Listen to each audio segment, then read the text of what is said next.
नमस्कार। आज का पाठ है धीरे धीरे उतर क्षितिज से।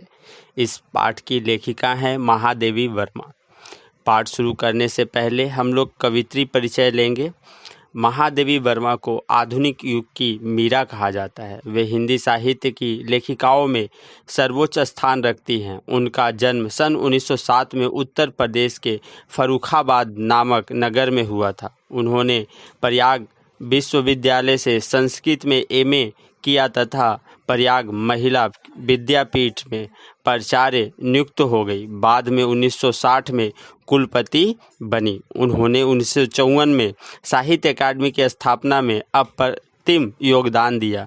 उनके साहित्यिक सेवाओं को देखते हुए उन्हें उत्तर प्रदेश की विधान परिषद का सदस्य मनोनीत किया गया।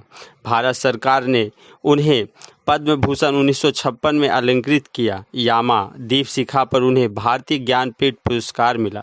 सन 1987 में इस यशस्विनी कवित्री का देहांत हो गया।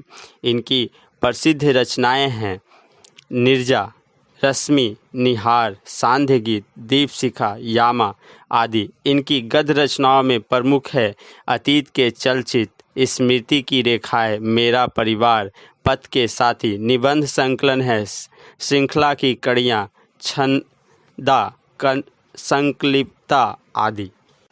अब हम लोग कविता पढ़ेंगे और उसकी व्याख्या करेंगे।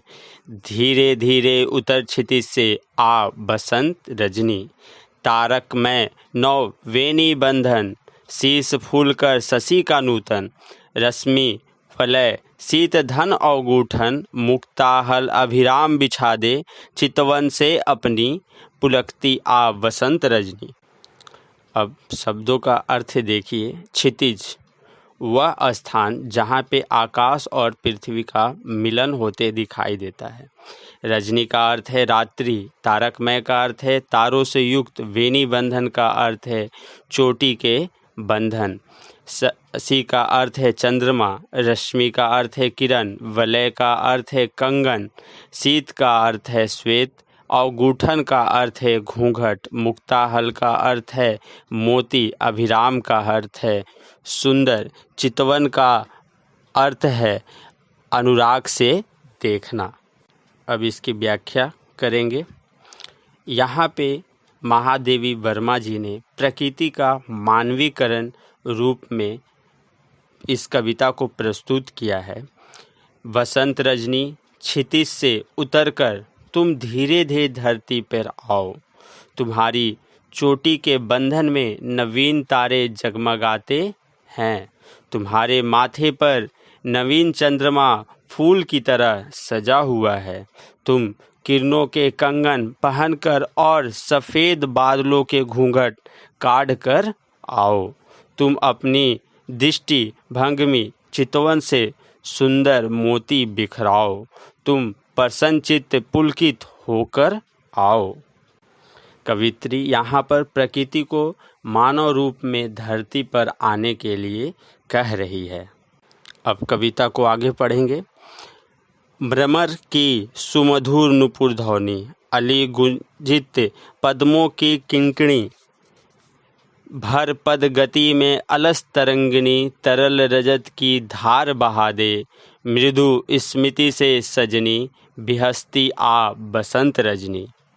शब्दों का अर्थ देखिए।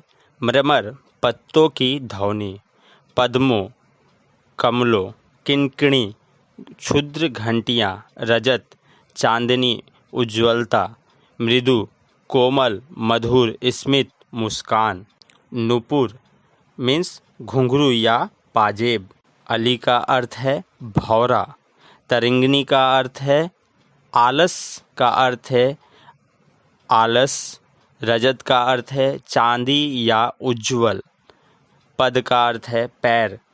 अब हम लोग इसकी व्याख्या करेंगे।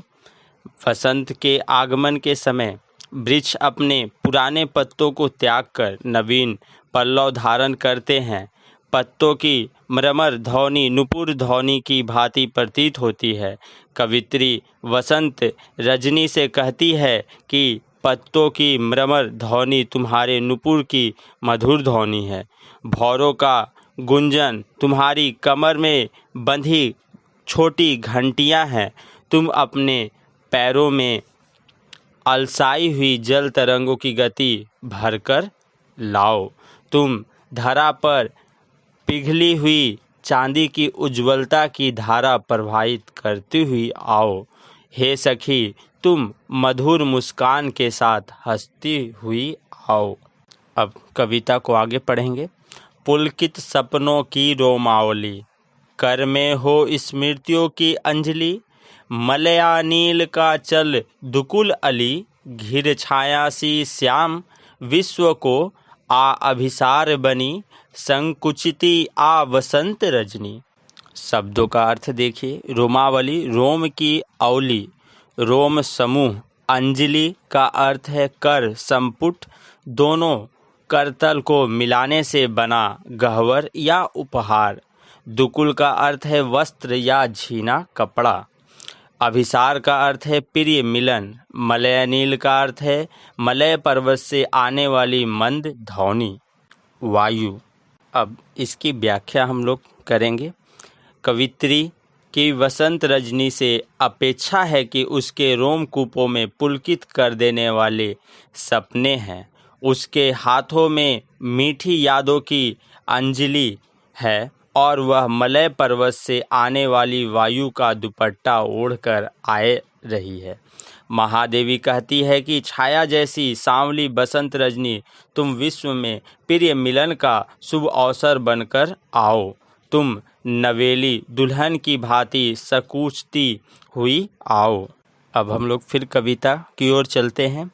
सिहर सिहर उठता सरिता उर, खुल खुल पड़ते सुमन सुधा भर। मचल मचल आते पल फिर सुन प्रिय की पद चाप हो गई।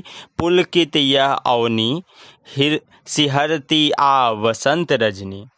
शब्दों का अर्थ देखिए। सरिता का अर्थ है नदी, उर का अर्थ है हृदय, सुमन का अर्थ है पुष्प, पदचाप का अर्थ है कदमों की आहट, अवनी का अर्थ है धरती, मचल का अर्थ है जो बोलने के अवसर पर जानबूझकर चुप रहे, सिहरती का अर्थ है ठंड से कांपना या डरना, सुधा का अर्थ है अमृत मधु और सिहर का अर्थ है उत्साह। अब व्याख्या देखिए। बसंत के आगमन का संकेत पाकर नदी का हृदय उत्साह से भरकर सिहर उठता है। अपने मन में मकरंद भरकर पुष्प मुकुलित हो जाते हैं। प्रिय मिलन के पल के लिए मन मचल उठता है। इस धरती का हृदय वसंत के कदमों की आहट सुनकर पुलकित हो उठता है।